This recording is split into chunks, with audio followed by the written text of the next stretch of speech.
Hello, everyone, and welcome to episode 36 of Your Take, My Take by John and Jacob. I'm John. I'm Jacob. And today we wanted to start something fresh. The NFL season's over. As you have witnessed, Jacob started off really well in the regular season and it kind of tanked in the playoffs, but I was right. The Rams won almost exactly the game plan that I predicted. And so, again, I'm not going to wear the chain to rub it in, but who knows more about football? Let's be honest. It's me. It's this guy. No, you're not. So we're going to transition now to the NBA, and it's something that I love and Jacob loves, and so we want to talk about that. We're kind of having a late jump to it, but we wanted to give you our top 5 best players in the NBA right now as it heads towards the later half of the second, where we're going to start the second half, or after the All-Star break. And so, like we always do, we're going to do a coin flip. You can call it in there. Tails. Oh, it's tails. Who do you want to go first? You go first. All right. So I'm going to start off with my top 5. The 5th. Right now I have... Do honorable mentions? Oh, I'll do my honorable mentions first. I'll do them real fast. I actually have 3. Ooh. 1, I have Kevin Durant. I think he would be number 1 or 2 in this list if he was healthy. That guy's an automatic bucket, and he can do anything he wants on the court. He's the ability for him to come back from injury is great, and he's carrying that team even with Fat Boy James Harden when he was playing, and without Kyrie, and Kevin Durant would be number 1 or 2 if he was healthy and was playing right now. But he's not. But based on the earlier season, he was probably number 1 or 2. I also have LeBron James, and the reason why he's not on my top 5 is because his team is so bad. Yeah. He's for being that old and putting up incredible numbers. He's averaging about 29 points and I think about 8 or 9 rebounds. He's putting up huge numbers. He just can't do it, and his team is so bad that I can't put him in that level of being the top 5 best players in the NBA right now. The last one I have is DeMar DeRozan. For the Chicago Bulls, and he's almost opposite of LeBron. I put him on there because he's carrying his team. He's gotten a lot of good players, but he's in the top 5 in scoring. He's averaging about 28 points a game for the second place Chicago Bulls in the East, and so I put him up there. He didn't quite crack the top 5 because he doesn't do enough in the other aspects of the game, but I put him in the top 5. Who's your honorable? No, he's not, just outside of the top 5. All right, so I have actually 4 honorable mentions. Whoa. Two of them are hurt currently. One of them is Kevin Durant. I'm not going to say too much. If he was healthy, he'd probably be a lock number 1 or 2 for me. And then Chris Paul, he's leading the number 1 team in the whole league. And in top in assists. Yeah, he's top in assists, and he's hurt right now. But he's been doing really good for us, so I put him there. But he's not on the top 5 because he's hurt. And then I have 2 other players that are currently not hurt. One, John Morant. He's really borderline. He's number 3 in the Western Conference. He's just what? His team? Yeah, his team's number 3. Okay. They're doing really well this season. I think nobody really expected them to do as well as they're doing right now. He's probably top 3 in highlight dunks. Yeah, he's a top 3 player you want to watch. He's very entertaining, and he's actually a really good player. And the other player I put is DeMar DeRozan as well. I would say he's borderline a top 5 player. It's just that he's got other players on his team that take away his value, I would say, than the top 5 players for me. And for me, I can't give DeMar DeRozan the top 5 crack. He's put big numbers up before in the regular season and chokes in the playoffs. So that's exactly what it is. Maybe if he does better in the playoffs, I will consider him to be in that light, but until he does, these are kind of like empty stats. Mm-hmm. All right, who's number 5 for you? My number 5 is LeBron. Whoa. Yeah, I think it's incredible what he's doing at that age. He's averaging 29, 7, and 6. He's really old, but the reason he's not higher is that his team is sucking, which I love. I love that the LA Lakers suck right now. They're all old, so it's probably a good reason why. They're all washed up, but LeBron's probably the one bright spot on their team. He's doing really well this season. He's almost a triple-double a game. The one reason he's like the number 5 is just because they are doing so bad as a team.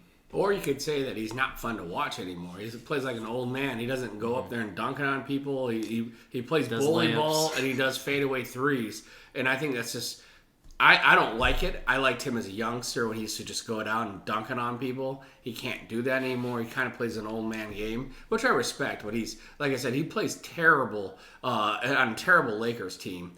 I don't know if they're going to make the playoffs. Maybe a play-in team. Well, we'll see. We'll see. All right, now my number 5 is going to surprise Jacob and a lot of people who know me and who I talk about the NBA a lot at work and in other places. It's Luca Doncic. I put him number 5. No way. And I'll tell you why. 27 points a game. He's 6th in the league. 9 rebounds a game. That's 18th in the league. And 9 assists. That's 5th in the league. And his team is square in the hunt for the playoffs. They're 5th in the West, who I think the West is better than the East. And he's doing that by himself. Tell me who else besides Boban, who doesn't even play. Dinwiddie? Who? Dinwiddie? I mean, there's nobody on that team, and he's doing it by himself.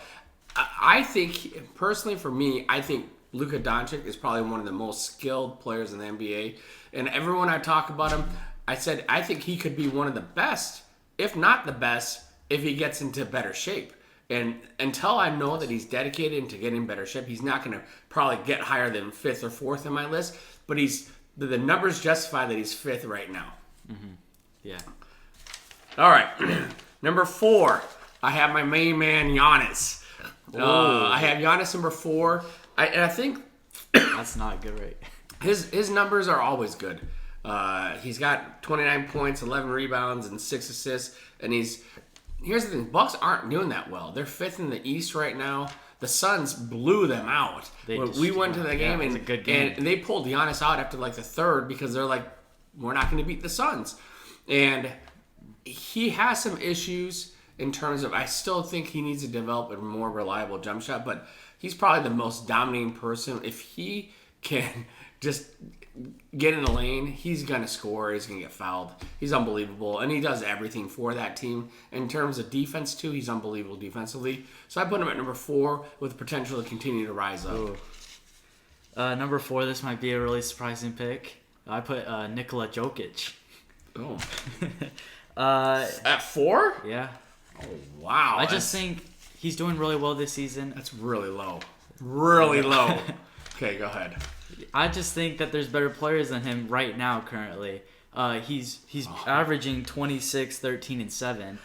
He's doing really well. It's just his team's not doing great. That's top 10 in all categories right there. But for a center, too, that's also pretty good. I just think that there's better players than him currently right now. Oh, you're so wrong. The guy who has the best stats. Number 4 and 3 are really interchangeable when you see. Wow. But I just blame it more on his team because his team's not doing well, which probably leads on to him not doing well for his team. Okay, who is number 3? Number 3 is Joel Embiid. He's the most skilled offensive player or offensive big man, and his team just got way better. I think when it's all said and done, they'll either be number 1 or 2 in the Eastern Conference. This team's looking really good, and they looked good even without Ben Simmons, which was a big problem for them, and is not really that good of a player. And now he's averaging 32, 11, and 4. That's crazy numbers. Mm-hmm. He's one of the best skilled big men I've ever seen. He's the most skilled big man I've ever seen. More than Jokic? Yeah. No way. Offensively, yes. No, not even close. No, yes. Not even close. Okay. Jokic is a better passer, but that's it. Better shooter, too. Nah, that's not what the stats say. Okay. All right, who's your number 3? My number 3, I have Steph Curry. No. His numbers don't stick out as much as some of the people I have in front of him or even some people below him. But I have him because he's the factor where every defense keys on him. And he's doing incredible this year in terms you know what I think is really improved is his strength. His strength has really, really improved, and it shows that he can take more hits, he can last longer, and he looks like he's finishing better because of his strength. Also, his team is number 2 in the West, with potential to be number 1 with Chris Paul being hurt. And so I have Steph Curry number 3. His numbers always speak for themselves. He's the best shooter ever. And so, I mean, it's hard not to put him in the top 3 or top 5 ever because he is the best shooter I've ever seen in my life. All right, going number 2. What bothers me is number 2. I think the 2 best players in the league are 2 big men. Right now, It's Jokic, isn't it? At number 2. Number 2 is Joel Embiid, and I tell you what, Embiid, he's not the most skilled, one of the most skilled, but he's probably one of the more dominating big men that we've seen probably since Shaq. Where if he gets down low and he has someone smaller than him, he knows how to finish. He knows how to finish. He's going to go up and dunk it on people. The dunk on Jarrett Allen, who's probably one of the best defensive centers, was unbelievable. He is a dominant low post scorer. He's not. What he doesn't have is he doesn't have great passing skills. And this, people all around the world are going to agree with me in this. He's an offensive flopper and a defensive flopper, and he's 7'1" and 265 pounds. He should never flop. That really bothers me, and it should bother everybody else that a guy that big of a human being flops around like that. And so he's number 2 on my list. And the fact that he's pretty much carried the 76ers to the 3rd in the East, and he's carried them without anybody else. Now you have Harden, who should come out and help out a lot, but before he was playing with Maxey and all these other people that are okay players, but they're not, championship caliber players. But he's been carrying that team for a while. For number 2, I did put Steph Curry. He's averaging 25, 5, and 6. When I said that there's entertaining players, he's probably the most entertaining player to watch. Entertaining. For a guy who never dunks. It doesn't matter. When he shoots 40-footers like it's nothing and drills them, that to me is more entertaining than a dunk sometimes. Yeah. What sticks out to me this year is that he's one of the best guard defenders. Surprisingly enough, people always look at his offense and they focus more on that than his defense, but his defense has been doing really well this season too. So when you say his defense is doing pretty well, he's middle of the road now, not a liability anymore. Yeah, he used to be a liability, but now he's doing pretty well on defense. And if you would have asked me who the best player was at the beginning of the year, it's Steph Curry, and then there's a bunch of people to the 5. But Steph Curry, he's kind of slowed down in this half of the season, and that's who I think is number 2. Who's your number 1? My number 1 is Giannis Antetokounmpo. Yeah, you're doing that only on his past success from last year that bleeds into this season. He's not as good this year. 28, 11, and 5. It's pretty good. He's also shooting 55% from the field.